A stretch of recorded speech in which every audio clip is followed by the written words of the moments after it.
Peggy 18.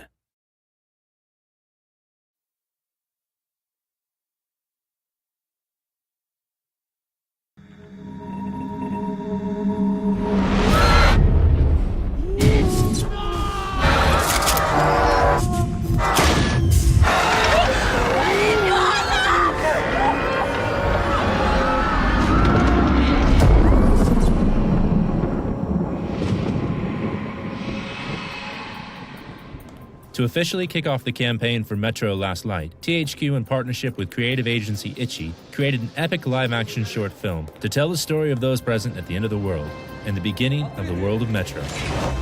Ready? Action! Go! Keep going there. Let's go. What drew me into the project was the sheer epic scale and sort of scope of the story. Reading the basic script that I was given, there was so much potential for character development, and the idea of depicting this event that is the end of mankind is something that was very alluring. When we were looking for a director to pick up this piece, we were really after someone that understood the necessity to create this bleak vision of a near future. And something that Jim's treatment really brought to life was another level to our storytelling, and he just got it completely. You gotta get out. Obviously, a big part of getting the right director on board was also finding a great director of photography, and Jim recommended Mark Patton, who was just coming off Prometheus, so he was absolutely the right choice for us.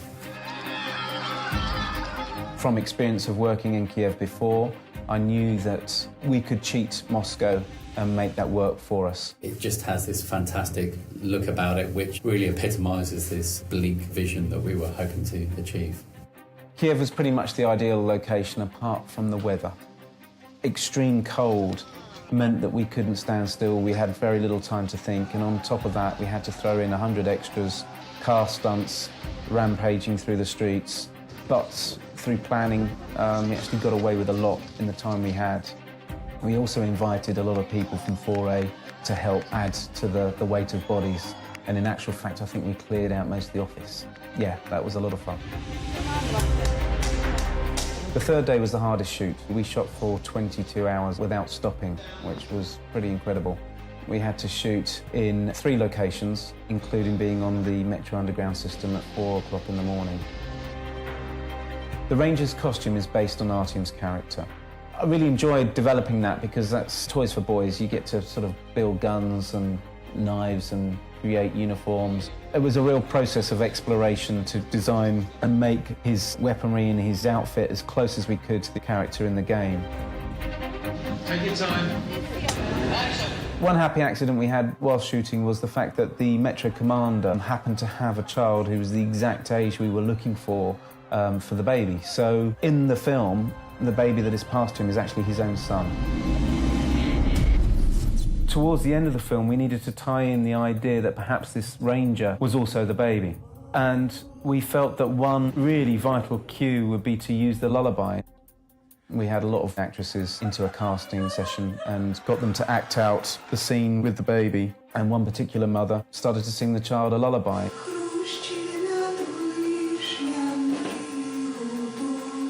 And it was so moving and emotive that we knew immediately that that was the woman and we were going to use that in the film. The Mother's Lullaby was one of those things that no matter how much you prepare, how much you plan, some things just come along and they absolutely click and make perfect sense.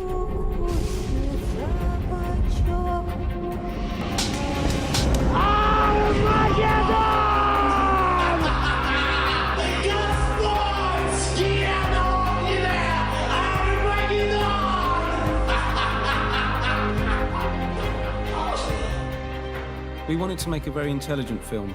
It's nice to come to your own conclusions and to make your own assumptions on what might be happening.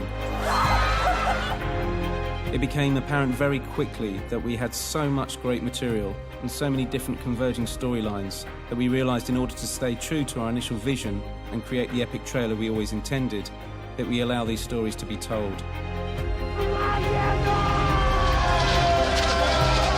I think we did that very well.